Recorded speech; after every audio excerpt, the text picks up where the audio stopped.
Estamos diciendo que hemos estado teniendo estos devocionales, especialmente enfocados en el Evangelio de Juan. Ya vamos a terminar el capítulo 3, si el Señor lo permite, el día de hoy lo acabamos.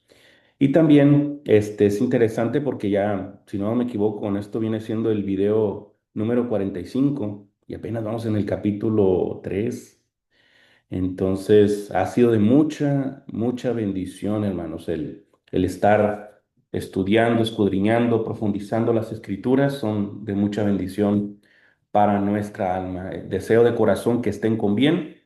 Dios les bendiga ricamente, que Dios nos dé sabiduría, inteligencia, luz para poder discernir lo que estamos a punto de analizar. Vamos a empezar este devocional, hermanos, este estudio que vamos a tener del Evangelio de Juan, capítulo 3, versículos 31 al 36. Pero antes de eso, vamos a hacer una oración para que sea Dios quien nos bendiga en esta mañana en el estudio que vamos a tener. Hermano José Canchola, ¿me apoyas, por favor, hermano, con la oración? Sí, vamos a orar. Padre bendito, Dios del cielo, grande y poderoso y misericordioso, bondadoso, bueno con nosotros, gracias porque nos permites eh, ver amanecido, Señor. Dándote las gracias, Padre Santo, antes de pisar el suelo y decir gracias por la vida y la salud, por la fuerza, pero también por las dificultades que se tienen, Señor, en las vidas de cada uno de nosotros, Señor. Gracias porque nos permites en este día, Padre Santo, analizar tu palabra, meditar en ella, escudriñar tu palabra, que es un refuerzo para nuestra vida como cristianos. Nos alimenta, nos da vida y nos da esperanza para seguir adelante en este camino que, Señor mi Dios, hemos uh, comenzado a caminar. Bendito Dios, en esta hora te rogamos, Padre Santo, que los que estamos aquí, que estemos prestos y listos, que nuestras mentes estén abiertas para escuchar, retener y ponerlo en práctica, Padre Santo, todo lo que estamos aprendiendo. Es de suma importancia, Señor mi Dios, todo esto, porque esto, Padre Santo, nos va a llevar a la vida eterna con usted en aquel día. Señor mi Dios, hay peticiones también, Padre Santísimo, y hay agradecimientos, y usted los conoce y las sabe todos.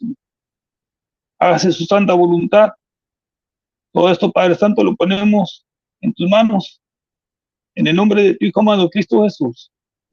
Amén. Amén, amén, amén. Bien, hermanos, muy bien. Vamos a, vamos a tener una lectura,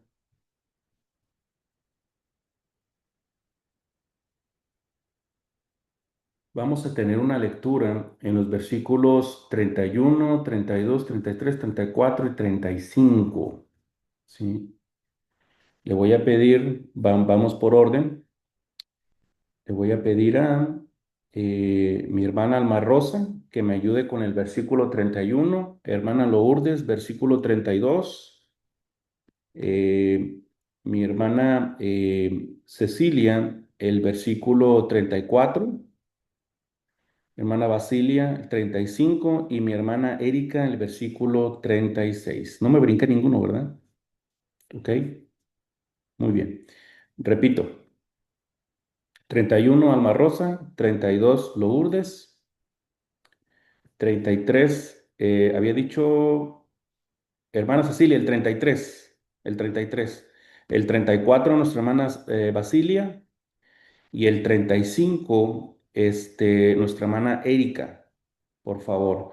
Y si anda por ahí, veo que por aquí está nuestra hermana Jacqueline. Sí, no sé si pueda, pero el 36 nos va a apoyar a leer nuestra hermana Jacqueline. Y si no puede, mándenme un mensaje por aquí, por el Zoom, para ver si nos puede apoyar. Y si no, nuestro hermano José Canchola va a leer el 36, ¿ok?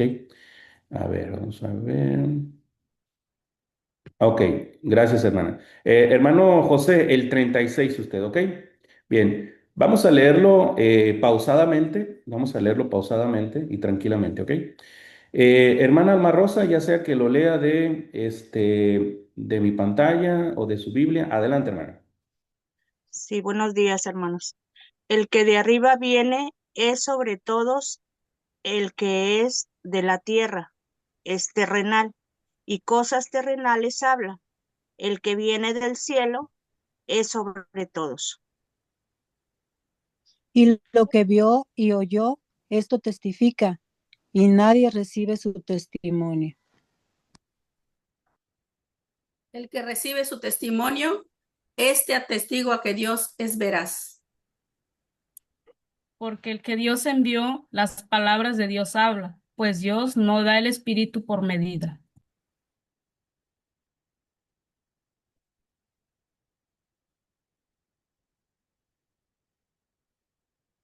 35. El Padre ama al Hijo y todas las cosas ha entregado en su mano.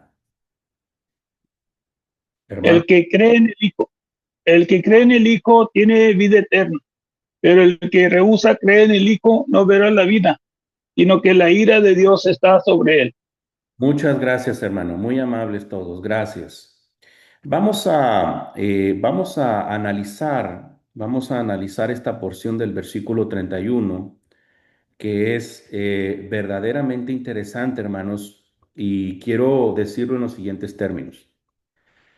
¿Saben ustedes que el común denominador de prácticamente todos los comentaristas establecen precisamente que a partir del versículo 31 hasta la conclusión del mismo, no son palabras de Juan Bautista, porque usted puede notar que en los versículos prácticamente 28, 29 y 30 de Juan 3, pues son palabras de Juan Bautista, pero a partir del versículo 31, esas vienen siendo palabras de Juan Evangelista, Juan el apóstol, ¿ok?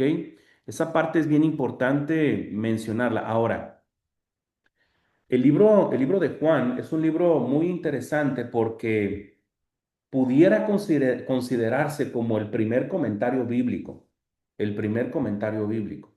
¿sí?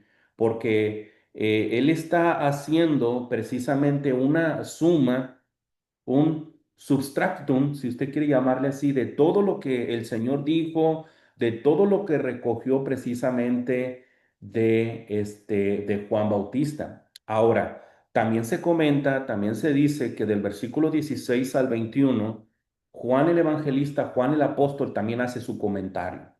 Puede ser debatido, sí puede ser debatido, pero no deja de llamar la atención, ¿sí? Ahora, es interesante también comentar del versículo 31 lo que dice un comentarista muy importante de hace muchos siglos llamado Matthew Henry.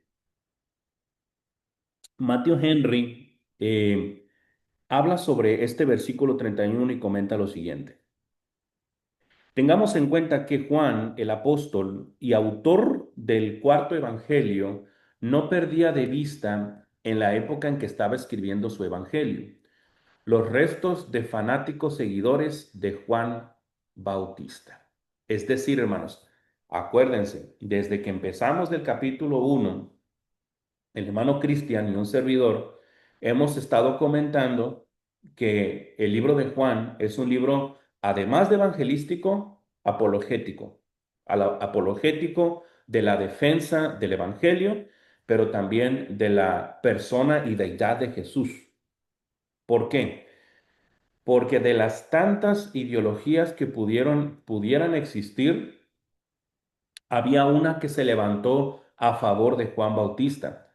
Hubo seguidores de Juan que todavía está de Juan Bautista que decían que Juan era el Mesías, que Juan era el Cristo, ¿sí? Y eso es precisamente una distorsión. Por eso nosotros notamos a Juan Bautista declarando a Jesucristo como el Cordero de Dios. Vemos de primera mano a Juan el Evangelista, el apóstol, ¿verdad? Que era seguidor de Juan Bautista, diciéndole Juan, Él es el Cordero de Dios, a Él seguid, les dijo a Andrés y a Jacobo. Y este par de discípulos empezaron a seguir a Jesús. Recuerden que se quedaron con Jesús en aquella ocasión, como lo dice Juan 1, ¿no? O sea, Juan, que fue discípulo, Juan el Evangelista, que fue discípulo de Juan Bautista, reconoce, ¿verdad? Como ex seguidor o ex discípulo de Juan Bautista, de que Jesús es el Cristo y de que tiene toda la preeminencia y de que tiene toda la soberanía, porque eso es de lo que se habla en el versículo 31. Soberanía. Ese versículo 31, si nosotros pudiéramos intitularlo, le pondríamos el concepto de la soberanía. ¿Sí? Ahora, antes de darle la oportunidad para que aporten algún comentario o hagan alguna pregunta, mu- mu- se podría pensar, se podría llegar a concluir que poniendo en su justa dimensión la persona de Juan Bautista y la persona de Jesús, hay quienes dicen que cuando dice el que de arriba viene, es decir, Jesús, el que es soberano, porque dice es sobre todos. Y Juan, a pesar de ser el precursor del Mesías y el mayor de todos los profetas, no deja de ser un hombre terrenal. ¿Sí? Ahora, es interesante. mm, Permíteme un segundo.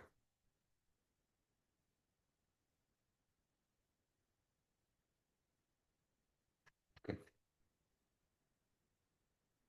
bien. Quiero muy básico el concepto. A ver, si el versículo 31 comentamos que habla acerca de la soberanía de Dios, entonces vale la pena que nos quede muy claro qué es soberanía. Es bien importante que nosotros entendamos lo que es soberanía. Nosotros podemos ver desplegado ese concepto. Bueno, es un concepto teológico, un concepto político. Saben ustedes que eh, México se considera un estado en su complejo de confederaciones como un estado soberano, autónomo, independiente. Entonces, la soberanía es un concepto de la política internacional, ¿sí? Entonces, o del derecho internacional, si pudiera llamarse así. Entonces, ¿qué es la soberanía? Lo hemos comentado, ya lo comentaba mi hermana Alma Rosa la clase pasada. El concepto de soberanía se ve muy bien desplegado en la carta a los Colosenses. Ahora, quiero compartir esto con ustedes. Ok,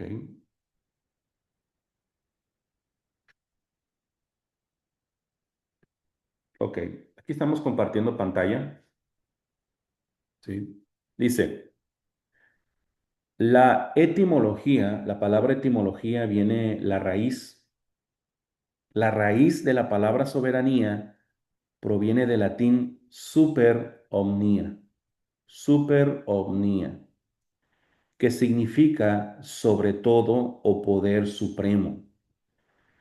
También se puede encontrar una raíz en el latín superanus, que significa por encima o superior. En resumen, la soberanía implica un poder supremo. Permítame un segundo.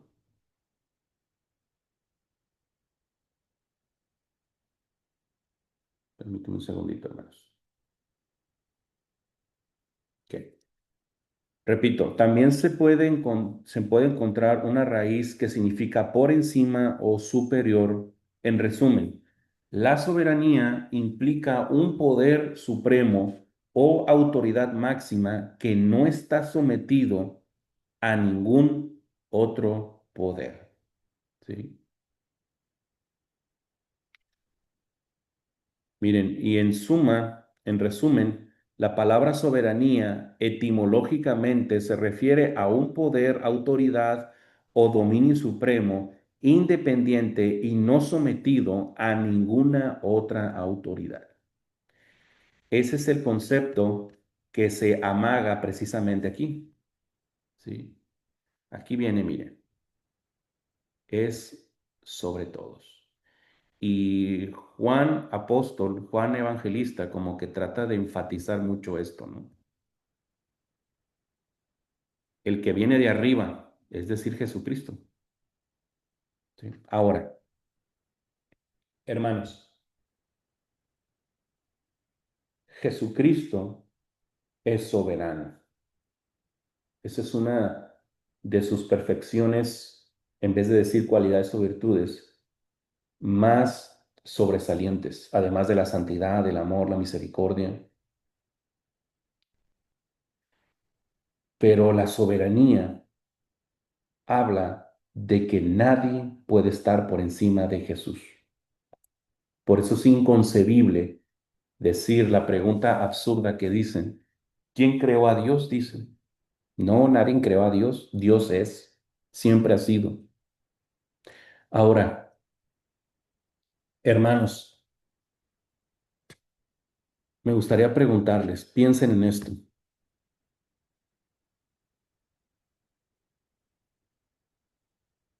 Si Jesucristo es el ser más supremo que hay, que no tiene comparación con absolutamente nada, ¿qué representa esto para nosotros?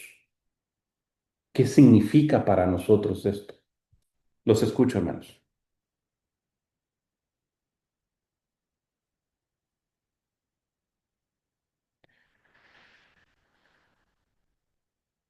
Hermano José, ¿qué representa para usted? ¿Qué significa para usted?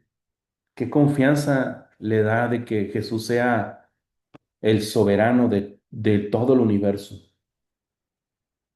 Bueno, me pregunto con lo que acaba de decir, hermano, es Dios, Jesús siendo soberano,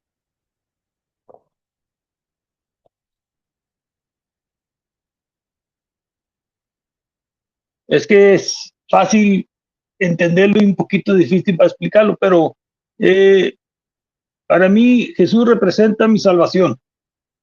¿Por qué?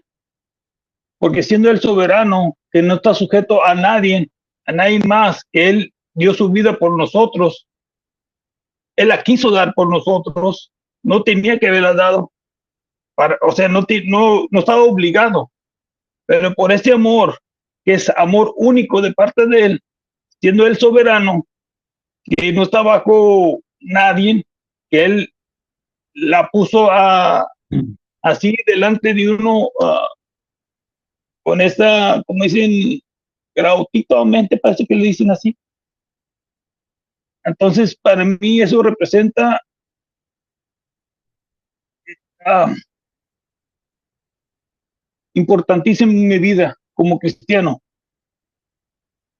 porque al ver esto así, yo lo tengo que valorar, le tengo que dar un valor, no un valor chiquito, tiene que ser un valor grande, es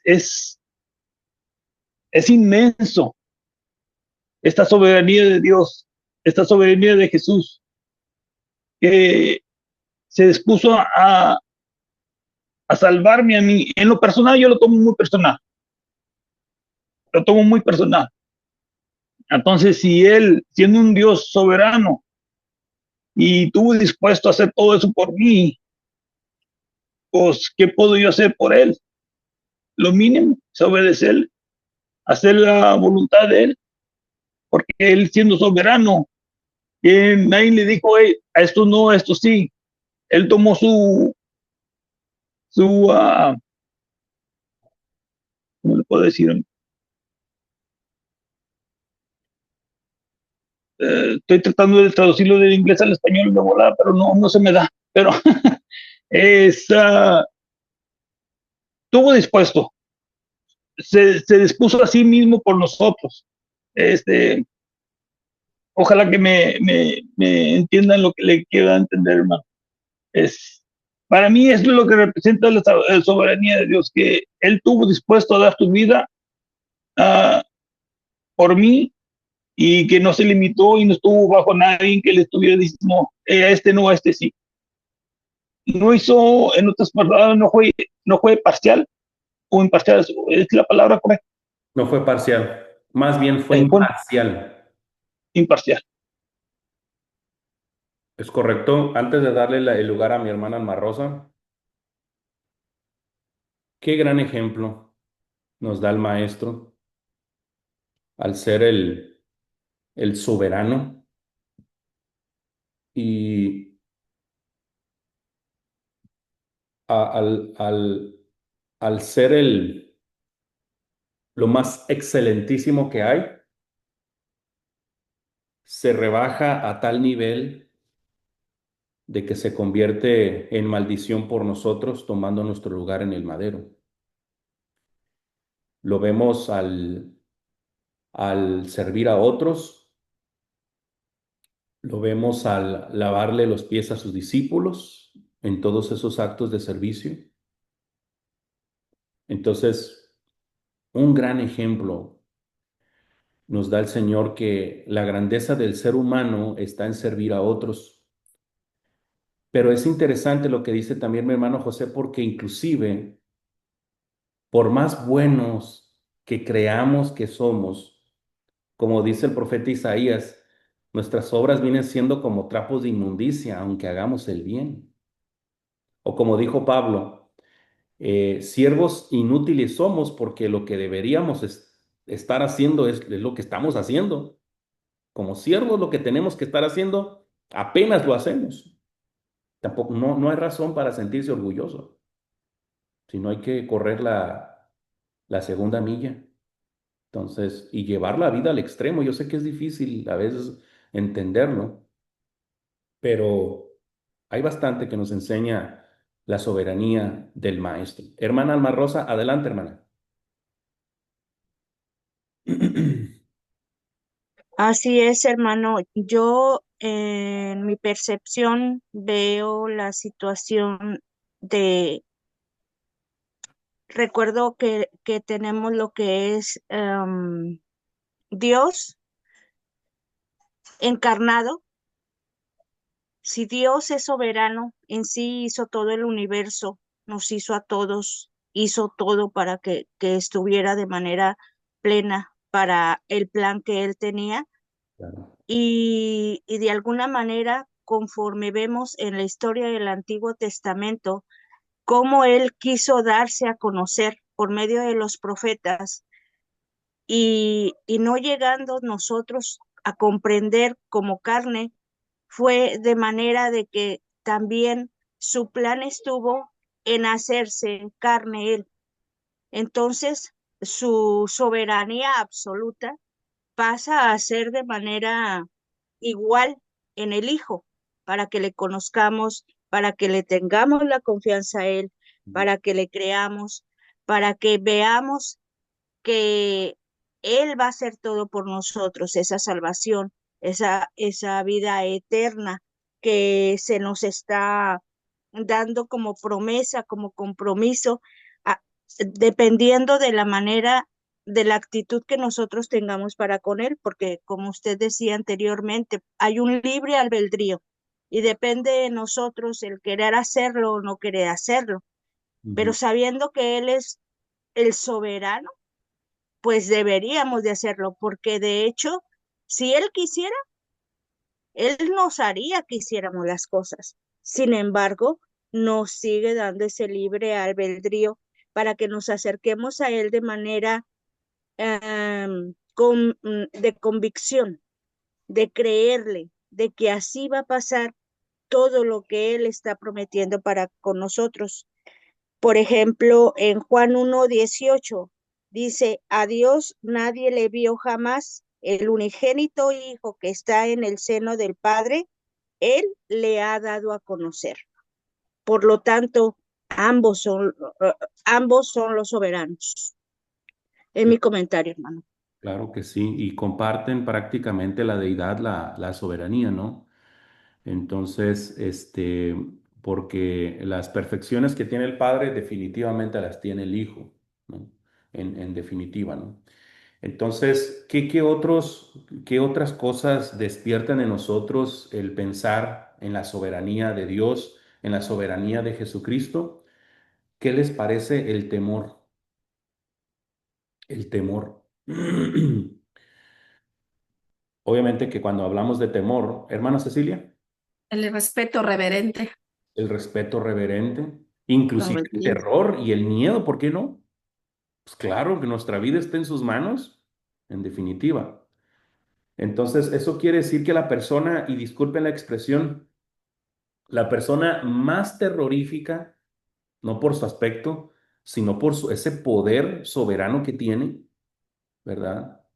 Debería causar en nosotros ese terror, pero esa persona nos dice, vengan a mí los que estén cansados y agobiados y yo os haré descansar. La persona más poderosa del universo nos da la bienvenida, ¿verdad? A su casa, ¿sí? A su presencia, ¿no? Terror también para aquellos que de plano no, pues no quieren nada con él. Y no lo van a concebir porque, pues, si ni siquiera oyen el Evangelio, ¿cómo van a poder entender todo esto acerca de la soberanía de Dios? Es muy amplio este concepto, hermanos.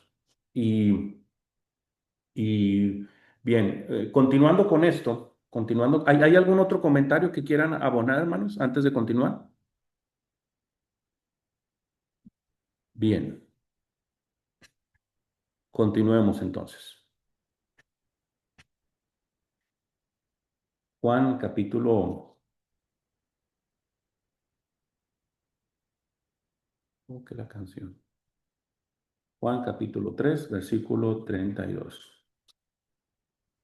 Dice, y lo que vio y oyó, esto testifica, y nadie recibe su testimonio. Bien, bien. Esta parte, hermanos, lo tenemos que decir en los siguientes términos, ¿no? Cuando Cristo dice, ahí en el versículo 13, ¿verdad? En Juan 3:13 dice que descendió del cielo. Nadie subió al cielo, sino el que descendió del cielo, el Hijo del Hombre, que está en el cielo, dice. Esto habla de Jesucristo, por supuesto, ¿no? Entonces, entonces, descendió del cielo para llevar a cabo precisamente su misión aquí en la tierra. Él, cuando estuvo en su ministerio terrenal, él testificaba, él predicaba, ¿sí? Enseñaba lo que había visto y oído en el cielo. Por eso dice Jesús aquí en el versículo 32, lo que hemos visto, testificado. ¿Por qué? Porque Él viene del cielo. Él es el Hijo de Dios. Por lo tanto, su mensaje es la voluntad exacta y perfecta de Dios para la humanidad.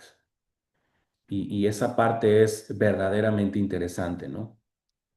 Ahora, la segunda parte del versículo 32, no sé, hermanos, pero yo lo considero un hipérbole. Dice, y lo que vio y oyó, esto testifica. Pero dice al final del versículo 32, y nadie recibe su testimonio. Seguramente Juan el evangelista, ¿no? Escribió estas letras en un tiempo donde había mucha resistencia. Por eso puede ser Eso pudiera ser una hipérbole, hermanos. Acuérdense que un hipérbole es una exageración y a veces las exageraciones no son necesariamente mentiras. Es una forma superlativa de decir las cosas. Claro que sí lo recibían, pero el común denominador lo estaba rechazando.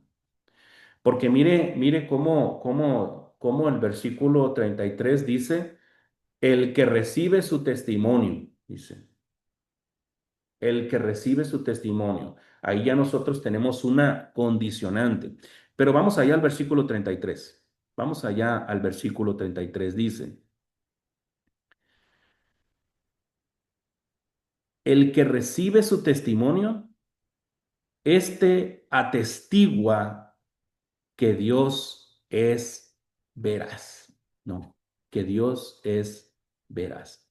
Esta parte está muy interesante, hermanos. Vamos a analizarla.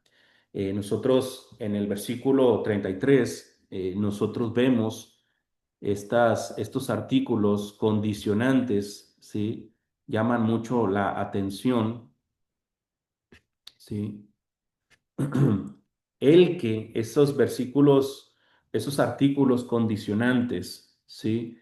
El que, y fíjense, hermanos, estas sencillas letras nos abren un panorama muy amplísimo, porque dice, el que recibe, ¿sí? El que recibe. ¿Por qué lo comentamos? ¿Por qué nos detenemos en esta fraseología? Porque todo, así como la obra de Shakespeare, ¿no?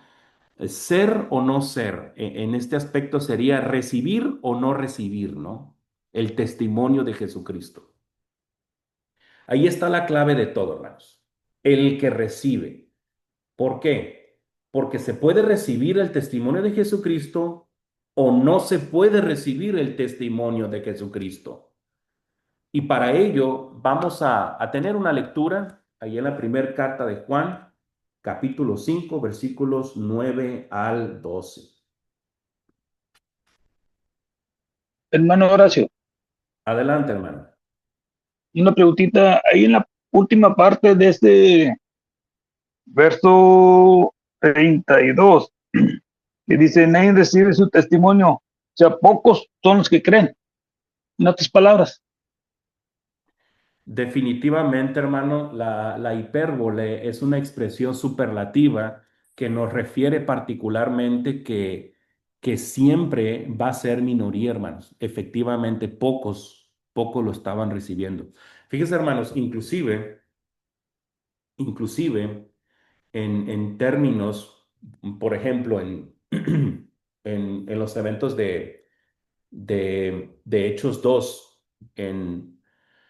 en el bautismo del Espíritu Santo que se efectúa en Hechos 2 y el inicio de la iglesia de Cristo en ese tiempo, podríamos pensar que la predicación de Pedro y los apóstoles, porque pensamos que en Hechos 2 mientras Pedro estaba predicando precisamente, arrepentíos y bautícese cada uno de vosotros en el nombre de Jesucristo, los apóstoles lo estaban traduciendo en los otros idiomas y dialectos de los judíos que estaban ahí, ¿no? Estaban traduciendo las palabras de Pedro. Ahora, ¿se acuerdan en ese día cuántos se bautizaron?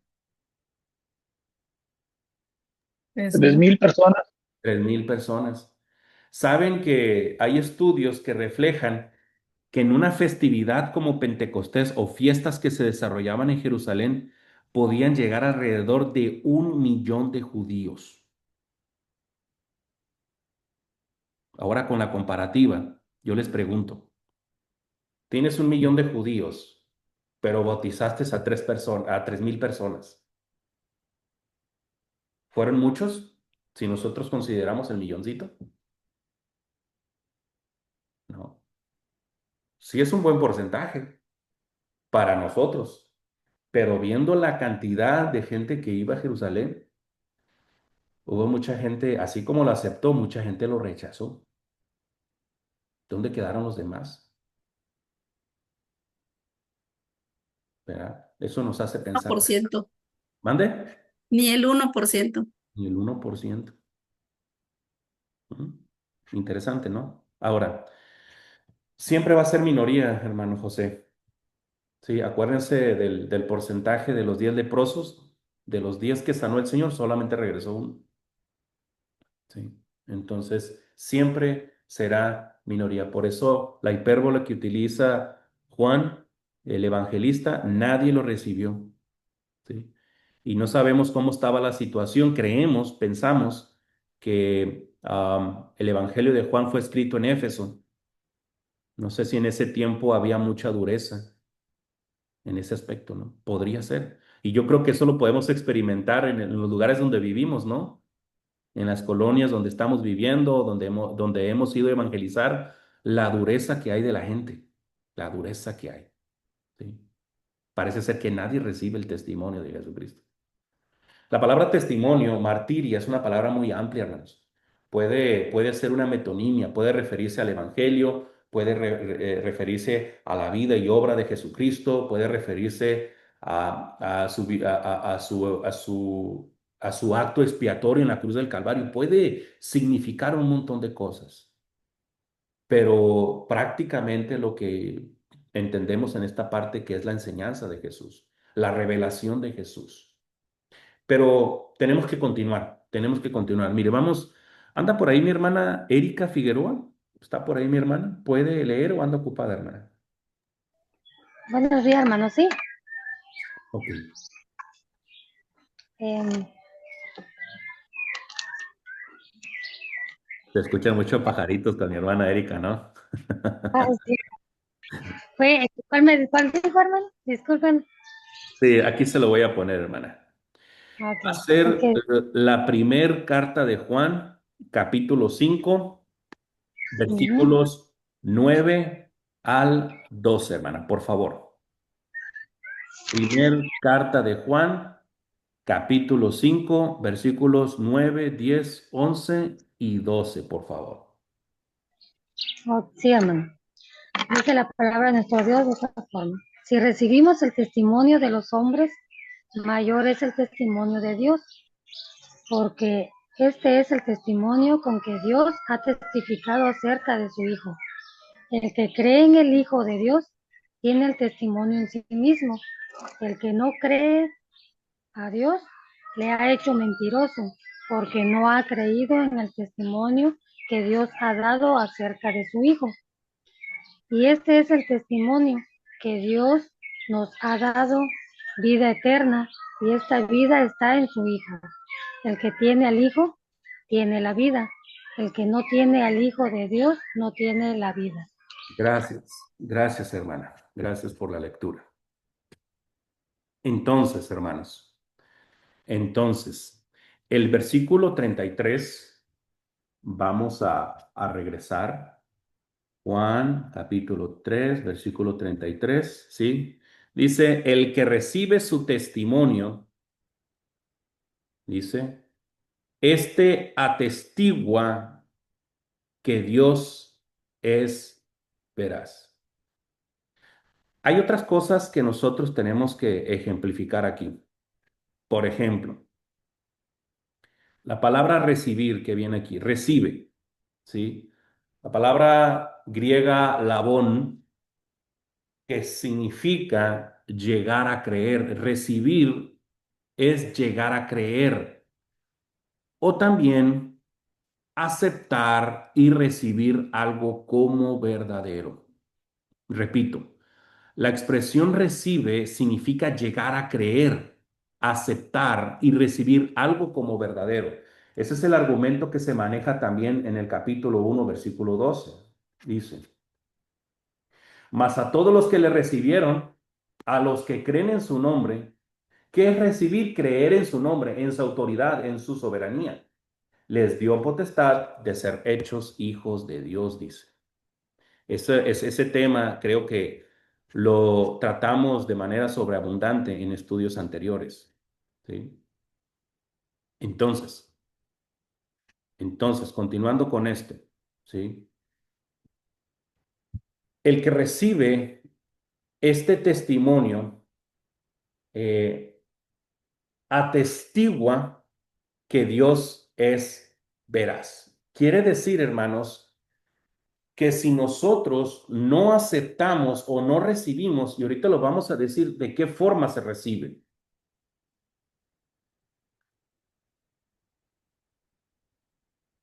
el que recibe este testimonio declara que Dios existe.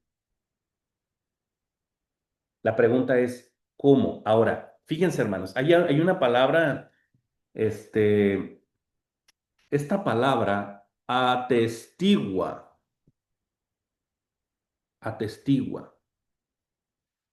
Hermanos, esta palabra hace algún tiempo la estudié y es bien interesante, hermanos, bien interesante. Esa palabra eh, se las voy a mandar, ahí en el chat. A ver, vamos a ver. Se las voy a mandar ahí en el chat. Uy, ay, no le puedo mandar.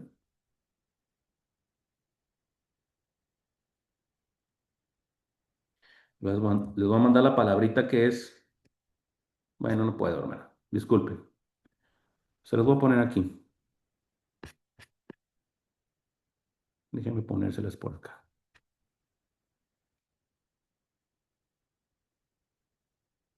Aquí está, mire. Atestigua. Esfragizo. Vamos a poner algo transliterado para que lo puedan escribir.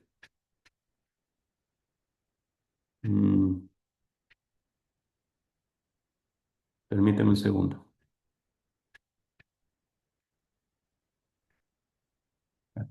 Aquí está, miren, es esta, la que estoy subrayando. Esfragizo. Esa es la palabra griega, ¿sí? Esfragizo. Ok.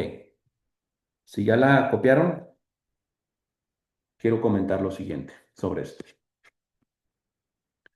¿Saben que esa palabra atestiguar, esfragizo, significa poner un sello sobre o marcar con un sello o más sencillamente sellar? Sellar como se sella un documento. Sellar o firmar con el fin de demostrar algo o confirmar o darle fe a una cosa, ¿sí? Es prácticamente como firmar un contrato, ponerle un sello a un documento, el que le da validez, autenticidad y propiedad. O sea, recibir no solamente es decir en tu subjetividad o en tu fuero interno, decir, ah, ya recibí a Jesús. No, no, hay algo, hay alguna acción que se firma, que se sella con un acto. La pregunta es, hermanos, ¿cómo se recibe a Jesucristo? ¿Cómo se atestigua que cómo se atestigua que Dios es veraz? Los escucho.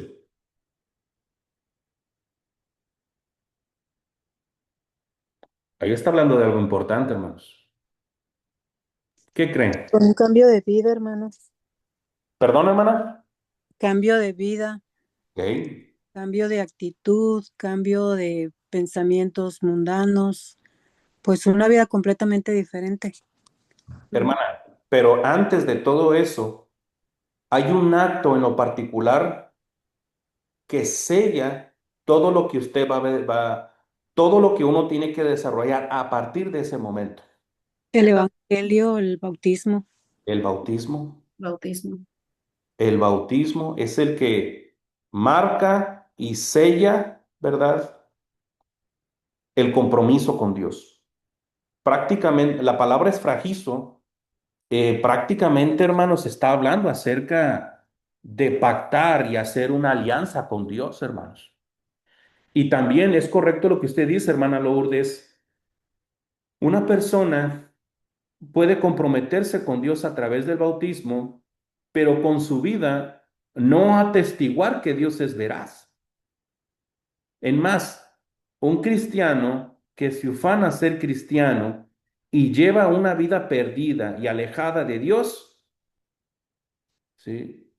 Está lastimando la dignidad y la gloria de Dios con el incrédulo y con el prójimo. Y puede ser dañino. ¿Cuántas veces no hemos escuchado? Uy, ¿y eso que es cristiano? No, pues ¿para qué me hago cristiano? Me voy a hacer peor. Qué vergüenza, ¿no? Que se piense de algunos cristianos eso.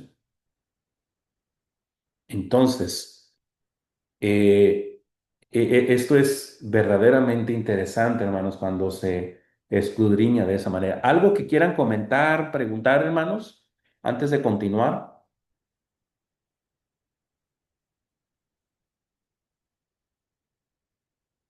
¿Algo que se me haya escapado?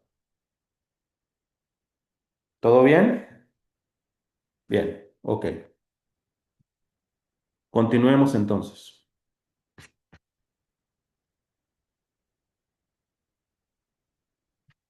Voy a poner Reina Valera del 60. Y ese argumento se va a continuar, hermanos, ¿eh? No, no, ahí no termina lo que está, el mismo Juan creo que nos los va a explicar, hermanos, ¿sí? En los versículos 34 y 35. En el 34 y 35, prácticamente Juan nos va a apoyar con eso. Eh, Hermana Alma Rosa, ¿me puede apoyar con los versículos 34 y 35, por favor? Sí, hermano, porque el que Dios envió, las palabras de Dios habla, pues Dios no da el Espíritu por medida. El Padre ama al Hijo y todas las cosas ha entregado en su mano. Gracias, hermana. Gracias. Bien, esta parte o la parte del versículo 34 que dice, porque el que Dios envió, dice, sí, porque el que Dios envió, dice, eh, este enviado, ¿sí? Porque el que Dios envió, este enviado es Jesucristo.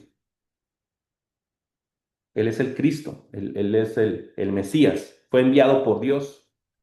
¿Para qué? Para llevar las palabras de Dios. Y dice también la tercera parte del versículo 34 que Dios no da el Espíritu por medida. Parece ser que lo incluye a todos, ¿no? Pero aquí específicamente está hablando de Jesucristo. Dice, pues Dios no da el Espíritu por medida. Hermanos, en la deidad, el Espíritu Santo tiene el propósito definido de mantener y sustentar. Se cree, pensamos que el trabajo y la operación, la dinámica de la deidad, Padre, Hijo y Espíritu Santo es el Padre planea, el Hijo ejecuta y el Espíritu Santo mantiene y sustenta. Pero en la idiosincrasia judía, el Espíritu Santo tiene dos misiones, tiene dos enfoques también. Número uno, tiene el propósito de revelar a la humanidad la verdad de Dios. Número uno, tiene el propósito de revelar la verdad de Dios, pero no solamente revelarla, ¿sí? Sino también capacitar a los seres humanos para reconocer y entender esa verdad cuando venía a ellos, ¿sí? Es decir, que también da entendimiento. No solamente el Espíritu Santo va a convencer de pecado. Cuando te bautizas, recibes el don del Espíritu Santo y no sabemos muy bien el procedimiento, los niveles, no lo sabemos, pero lo que sí sabemos es que el Espíritu Santo es luz, es lumbrera y nos da entendimiento, ¿no? Además de los otros trabajos que pudiera hacer el Espíritu Santo. El Espíritu estaba en Cristo, no como en un vaso o como en un depósito, ni siquiera como un canal o una fuente, como se dice del creyente, ¿no? Que de él fluirán ríos de agua de vida, agua viva. Más bien Jesucristo, ¿verdad? Al tener el Espíritu sin medida, era como un océano sin fondo. ¿Por qué, hermanos? ¿Por qué se dice todo esto? Bueno, Dios dio el Espíritu al Hijo sin límite alguno, como lo dice Colosenses 2:9. Vamos allá a Colosenses 2:9. Le voy a pedir a mi hermana Cecilia que me apoye, por favor, con esta lectura. Colosenses 2:9. Cuando lo tenga, dele lectura, hermana, por favor. Porque en él habita corporalmente toda la plenitud de la deidad. Toda la plenitud de la deidad. Muy bien, hermana, muy bien. Entonces, Cristo recibió, o mejor dicho, tuvo, tenía todo, hermanos. Tenía absolutamente todo. Cristo ofreció todo de sí mismo, hasta su propia vida, ¿sí? No tenía nada por límites, ¿sí?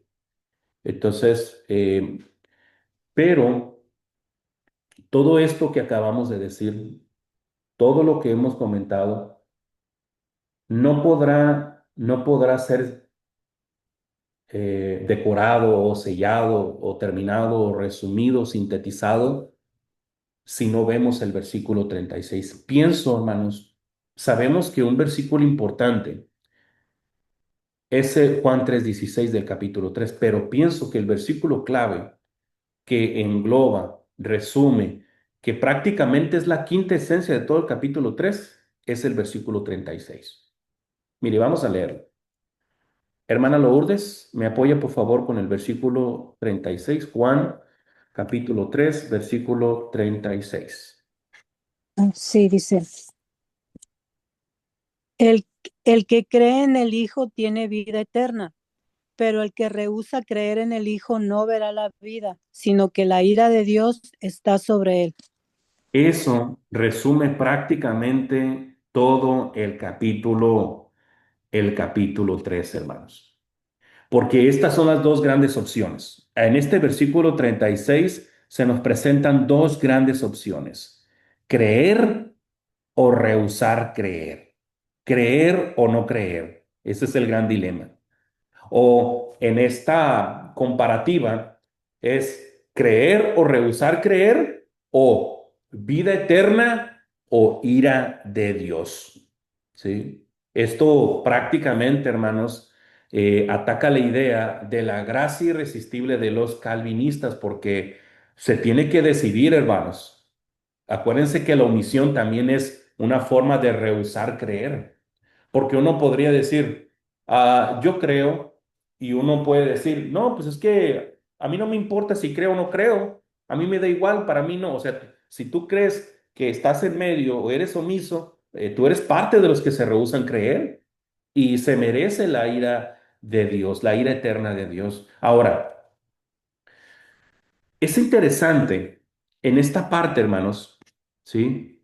El que dice, lo que dice, el que se rehúsa a creer, esa fraseología es interesante, hermanos. En la Biblia de las Américas lo traduce de la siguiente manera: pero el que no obedece, dice, llama la atención, ¿no?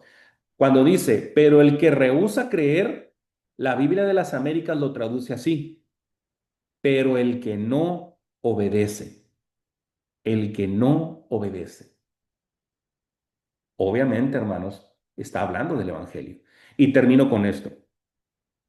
La palabra rehusar tiene por lo menos cuatro significados. Número uno, no dejarse persuadir por la palabra de Dios. Se los voy a pasar por acá, hermanos. A ver si, eh, a ver si puedo pasárselos.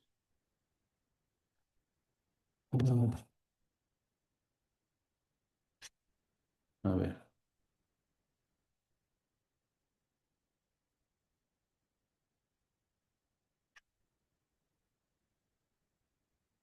Qué barbaridad. Ahora no puedo compartir nada. Bueno, ahí les va. Déjenme otra vez, a ver, déjenme volver a intentarle.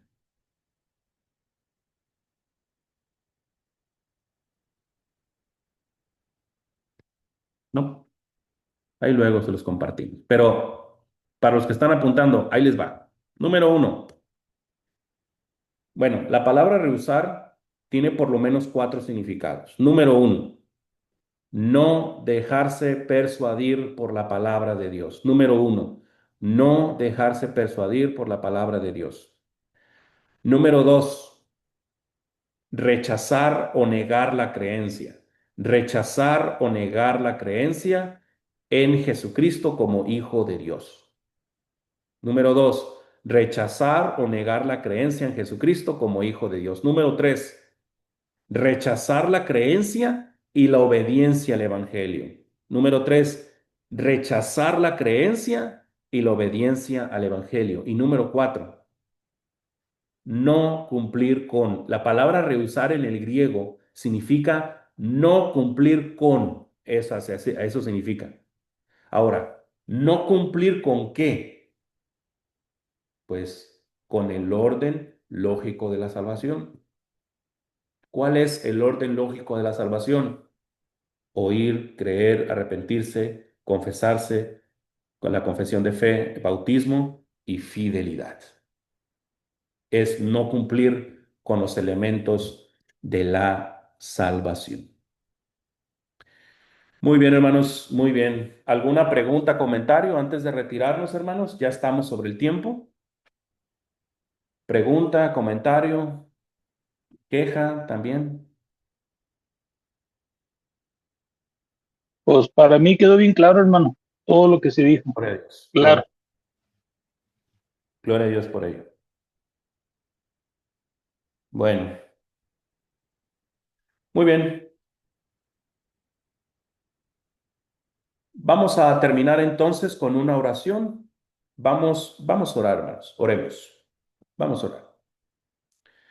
Amado Padre que mora en la eternidad de los cielos, nos acercamos a su presencia, Padre, para agradecerle por este estudio bíblico de Juan 3, versículos 31 al 36. Gracias, Padre, porque hemos sido grandemente bendecidos con el escudriñar e inquirir en las Escrituras, pidiéndole que bendiga a mis hermanos, le bendiga a mi hermana Alma Rosa, a mi hermana Lourdes, a mi hermana Basilia, a mi hermana Cecilia, a mi hermana Erika, a mi hermana Jacqueline, a mi hermano José, bendícelos enormemente, Padre. Mi hermano Cristian, sea con todos ellos, Padre, en todas sus actividades, sus familias, trabajos, a todos los que son parte de su vida, bendícelos enormemente, su futuro, Padre, su salud, en todos los aspectos, Padre. Queremos dejar en el hueco de su todopoderosa mano cada una de nuestras tristezas, estreses, problemas, Padre, pero también compartir las alegrías, Padre. Le pedimos que su Santo Espíritu siempre nos acompañe y nos anime, Padre, para poder estar en su presencia siempre, Padre. Gracias por todas las cosas maravillosas que hace por nosotros, Padre, y gracias por estos momentos de gran bendición en el estudio de su palabra. Todas estas cosas se las pedimos en el nombre de su Hijo Jesucristo, nuestro Salvador. Amén. Amén. Hermanitos, Dios les bendiga. Buena tarde a Dios todos. les bendiga a todos. Dios les bendiga a Hasta todos, pronto. hermanos. Un abrazo a cada uno. Bendiciones para todos, Dios les bendiga.